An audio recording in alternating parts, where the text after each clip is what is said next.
Hi everyone, welcome to EduTap and welcome to this video. So before starting this video, let me answer few questions because I know I'll be getting these questions for sure in the comment section.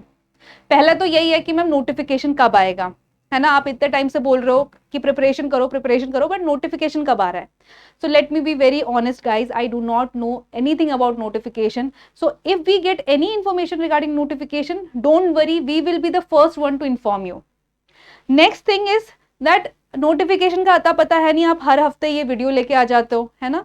तो ये videos किस काम की है? So let me tell you कि what is our intent behind these videos. So basically we just want to inform students who are genuinely preparing for this FCI AG3 exam. I myself is interacting on weekly basis to so many students who have such queries. मेरे से अभी भी पूछ रहे हैं कि ma'am exam pattern बता दो, मेरी ये डिग्री है मैं एलिजिबल हूँ कि नहीं हूँ, मैम मेरी ये एज है मैं एलिजिबल हूँ कि नहीं हूँ, देन सिलेबस क्या है, और कुछ नहीं तो चलो सैलरी, कितनी सैलरी मिलने वाली है अगर मैं इस एग्जाम की प्रिपरेशन करता हूँ.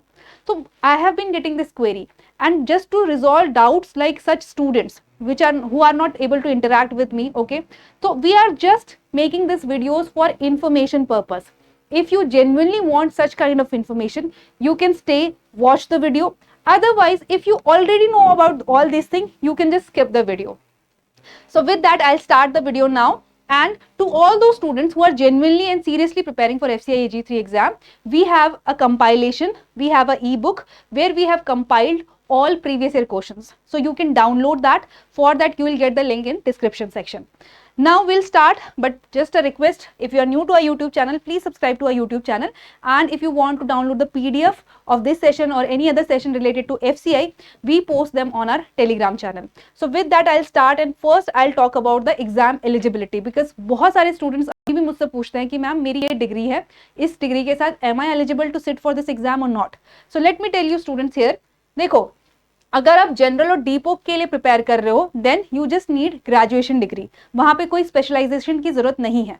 But yes, for the technical people these are asking me so many queries, क्योंकि यहाँ पे थोड़ा सा एम्बिगस चीज है कि हाँ भाई क्या एलिजिबल है कि नहीं है, राइट. तो अगर आपने BSc एग्रीकल्चर की है, then you are eligible, right. But apart from those people who have done bachelor's in science, where they have read subject like botany, zoology, biotechnology, biochemistry, microbiology, food science, again you are eligible. Not only that, BTech, BE in food science are also eligible. Food science and technology, agriculture, engineering and biotechnology people are again eligible for technical post. अगर आपकी degree इनमें से कोई है, you can sit for the technical post. Okay. Next is, दूसरा question ये होता है कि ma'am, it is written proficiency in use of computer, so do we need any kind of certification? So let me tell you, no certificate is required for this thing here. If you have read computer as a subject in your schools or college, that means you know the basics of computer and you know how to operate a computer. Okay, so that is about the qualification, exam qualification required to sit for this exam. Now अब दूसरी eligibility होती है regarding age. What is the age criteria? So here students, it is different from other examination. और examination में आपकी जो age होती है 30 years होती है upper limit, right? But यहाँ पे age limit है 27 years, and this is for the unreserved category. Okay, this is for the unreserved category students. Now for SC and ST students, there is 5 years relaxation. For OBC candidates, there is 3 years relaxation. ठीक है? So you can accordingly check कि आप age eligibility criteria और educational eligibility criteria को meet कर रहे हो या नहीं कर रहे हो. अकॉर्डिंगली यू कैन डिसाइड कि whether you are eligible for this exam और not, right. With that we'll move ahead to exam pattern. बहुत ही इंपॉर्टेंट है एग्जाम पैटर्न समझना, क्योंकि इसमें भी बहुत सारे बच्चे अभी भी कंफ्यूज हैं कि मैम मैं जनरल में हूँ, मुझे जनरल के लिए प्रिपेयर करना है, तो क्या मुझे फेज 2 में एक ही पेपर देना है या दूसरा पेपर देना है, या जो टेक्निकल वालों का पेपर है क्या वो हमें भी देना है. बहुत कंफ्यूजन है यहाँ पे, है ना. let me explain everything to you. So अगर हम एग्जाम पैटर्न की बात करें तो फेज 1 और फेज 2 होगा. ये क्वेश्चन भी मुझे आया था कि मैम इंटरव्यू होगा कि नहीं होगा.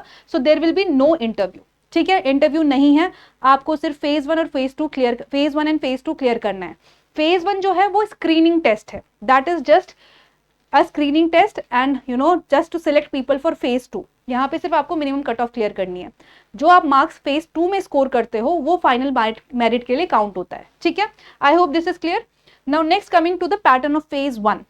सो यहाँ पे जो आपसे सब्जेक्ट पूछे जाते हैं that is English, reasoning, numerical aptitude, general studies and current affair, ठीक है।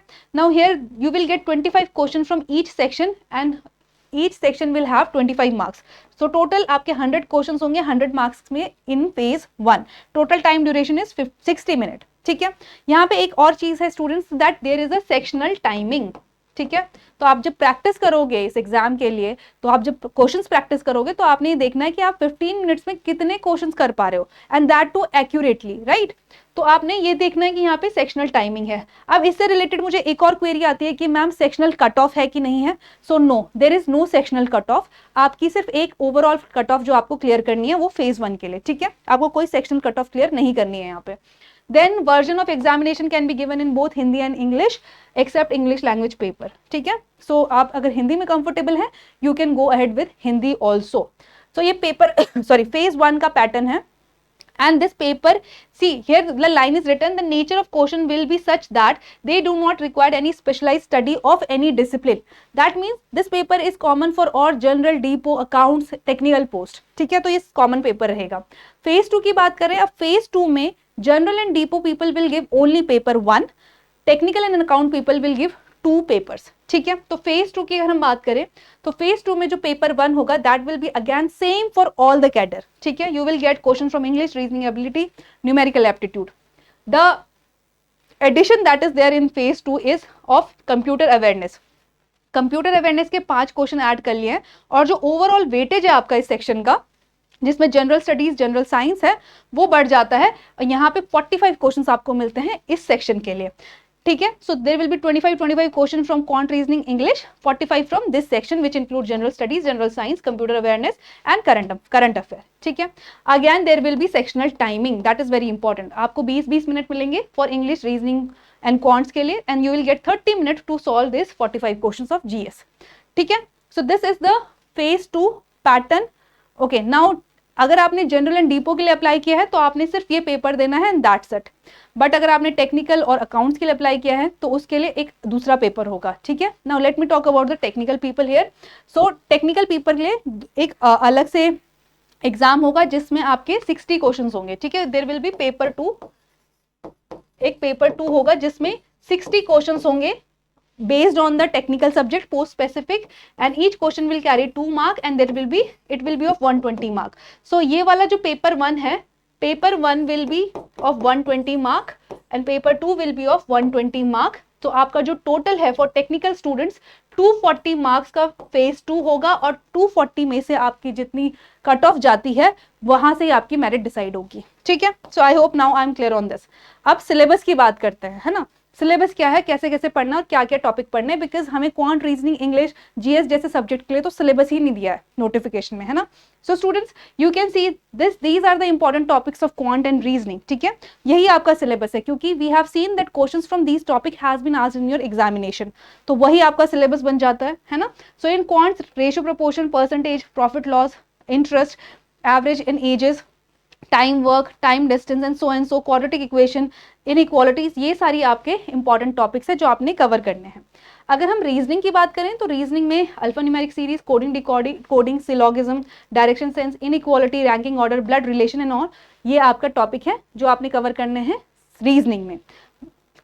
Let's come to English. English के लिए देखो, जो जनरल इंग्लिश किसी भी एग्जामिनेशन में पूछी जाती है ना, अगर आप किसी भी एग्जामिनेशन के लिए इंग्लिश प्रिपेयर कर रहे हो that will suffice your preparation for FCI also, कोई अलग से प्रिपरेशन की जरूरत नहीं है, ठीक है। सो वही चीजें हैं, reading comprehension, sentence rearrangement, error detection, vocabulary include, synonyms, antonyms, one word substitution, इसी तरीके के क्वेश्चंस रहेंगे एग्जाम में और यही आपने प्रैक्टिस करने हैं, ठीक है। अब जनरल स्टडीज की बात कर लेते हैं। तो जनरल स्टडीज में हिस्ट्री, ज्योग्राफी एंड इकोनॉमी है, सिलेबस नहीं दिया गया है। Again we will see the type of questions asked in PYQ. Okay, I have already told you how to download the PYQ. I have already mentioned about the e-book, so you can download it और आप वहां से देख सकते हो कौन कौन से क्वेश्चन से कौन कौन से टॉपिक से क्वेश्चन आए हैं, ठीक है।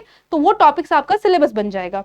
We have done that analysis and you can see the set of topic जो हिस्ट्री, ज्योग्राफी और इकोनॉमिक्स से जहां से आपके क्वेश्चंस पूछे गए थे, ठीक है। तो you can download this PDF also from Telegram channel.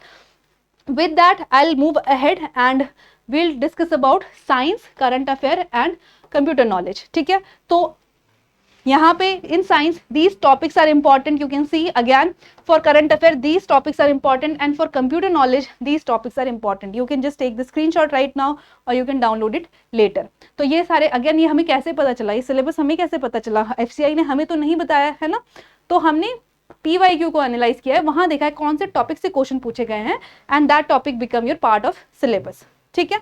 Now talking about syllabus for phase 2 of technical people, so they have been the syllabus has been given in the notification for them.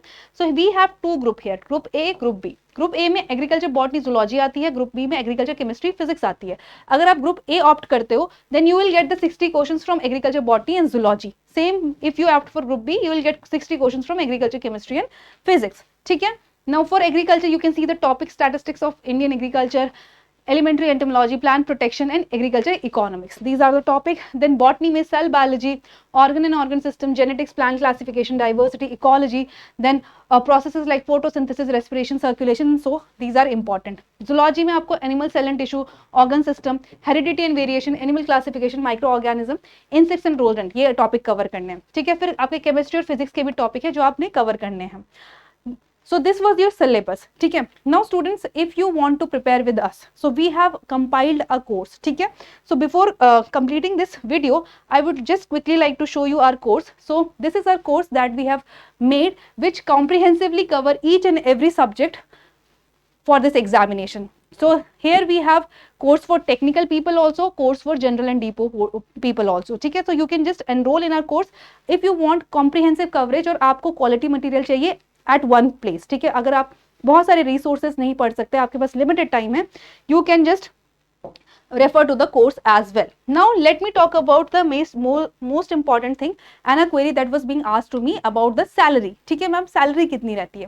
So let me tell you, आपकी approx in hand salary जो gross रहती है that is around 48,625. ठीक है. So this is the salary slip of one of my friend. ठीक है. She is also working in FCI as an AG3.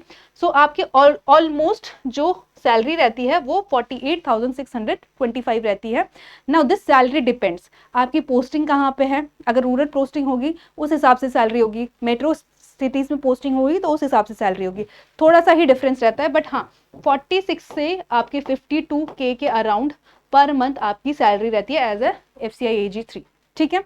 So I hope now you have got the clarity of all these things. I hope now I have tried to solve all the questions regarding exam eligibility, syllabus, qualifications required, then आपका जो salary कितनी रहती है ना.